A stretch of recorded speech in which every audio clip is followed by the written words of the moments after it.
Heavy and saggy ব্রেস্টে off shoulder halter neck and noodle strap পরার একটা tricks তোমাদের আজকে দেখাবো।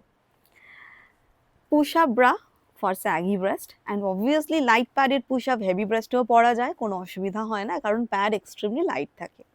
তো তোমরা পুশ আপটাকে পরবে, ওয়্যার ব্রেস্টটাকে আপলিফট করবে, সাইড ওয়্যার সাইড সাপোর্ট দেবে আর প্যাড রাউন্ড শেপ দেখাবে।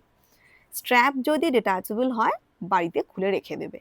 আর যেমন এটা ফিক্স স্ট্র্যাপ, যদি ফিক্স স্ট্র্যাপ হয় স্ট্র্যাপটাকে একটু অ্যাডজাস্ট করে নেবে, একটু অ্যাডজাস্ট করে নিয়ে আন্ডারআর্মসের নিচ দিয়ে ব্রায়ের ভিতর দিয়ে ঢুকিয়ে এইভাবে অনলি ব্রাটাকে পরে নেবে।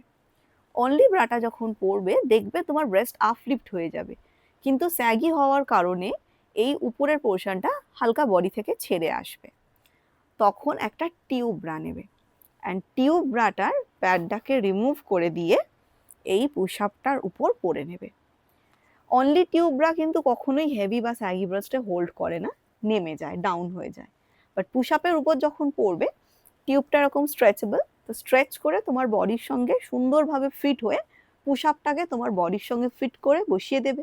আর তোমার ব্রেস্ট কিন্তু আগে থেকেই আপলিফট হয়েছিল পুশ আপের ওয়্যারের জন্য। তো তোমরা confidently without any transparent strap off shoulder halter neck noodle strap dress কিন্তু ক্যারি করতে পারবে।